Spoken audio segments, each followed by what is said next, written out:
Who is Michael O'Flaherty, and why does he want to rule you? Well, Michael O'Flaherty is essentially a bureaucrat, but he wants to govern the United Kingdom, and he wants to do so without having the courtesy, the good manners, the honour to stand for election. He wants to do it as a pen pusher from Strasbourg.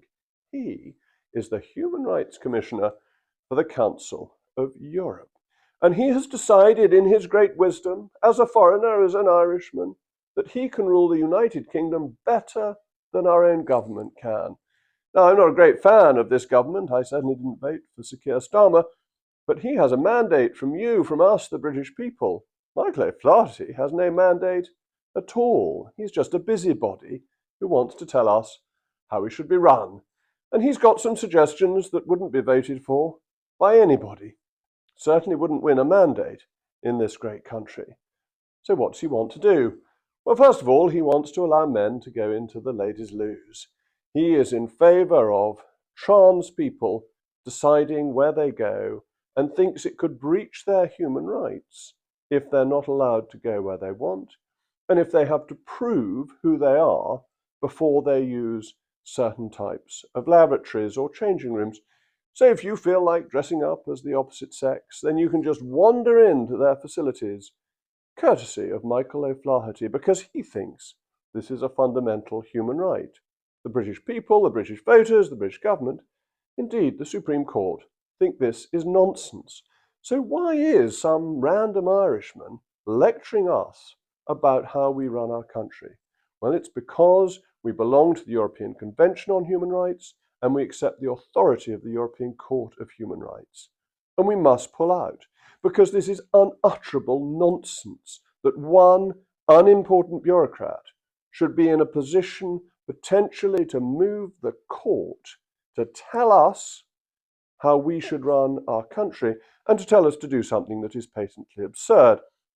The Supreme Court decision was a sensible one. It said that the law was clear, that men are men and women are women, and that facilities provided by the public, for the public, use biological sex, not a self-determination of sex. And this is such an important safeguard, particularly for women, a more important safeguard for women than for men, because it is obviously a risk if men suddenly decide that they wish to use the women's changing rooms. Some of them may not have the best intentions, some of them may have dubious intentions, but if the law says they can do it, that may be what they do. And that cannot be right, it cannot be sensible, it cannot be safe. But Michael O'Flaherty says that is their human right. And Michael O'Flaherty is the European Council's Commissioner for Human Rights, so what he says should surely overrule our democracy, your votes, His Majesty's government. But this isn't enough for Michael O'Flaherty. Oh no, he thinks he should tell us in other ways how we should live our lives. He's worried that banning Palestine Action, declaring it a terrorist group, infringes their rights of freedom of assembly if they are arrested.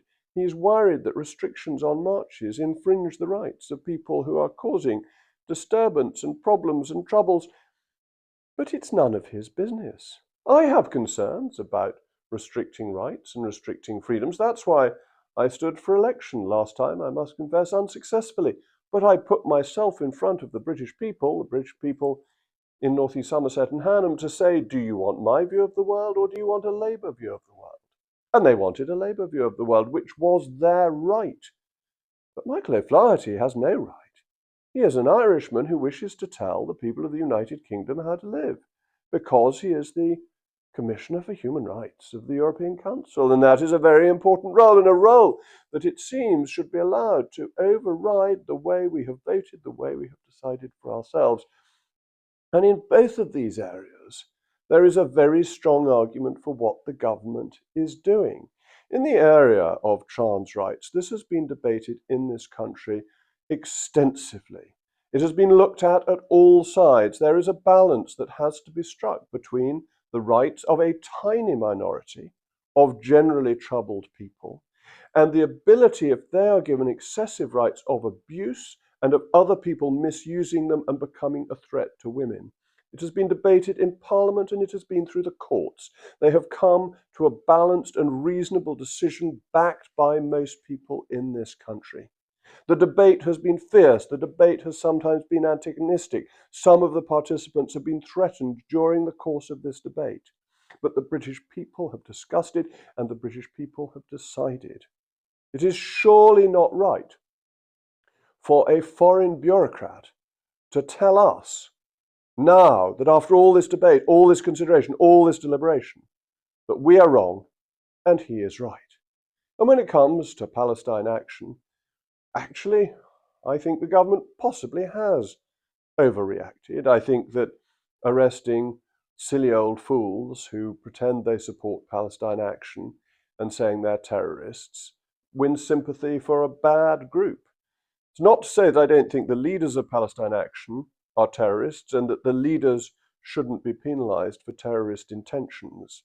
But I don't believe that all those old biddies, elderly female vicaresses and all of that, I don't think they're really terrorists. I just think they're silly old geese.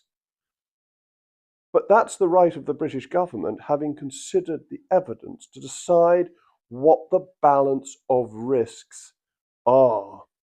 And this is where it becomes so intrusive for the European Council and ultimately the European Court to interfere, because it doesn't know the individual circumstances. It is remote from it. It is in the epitome of an ivory tower.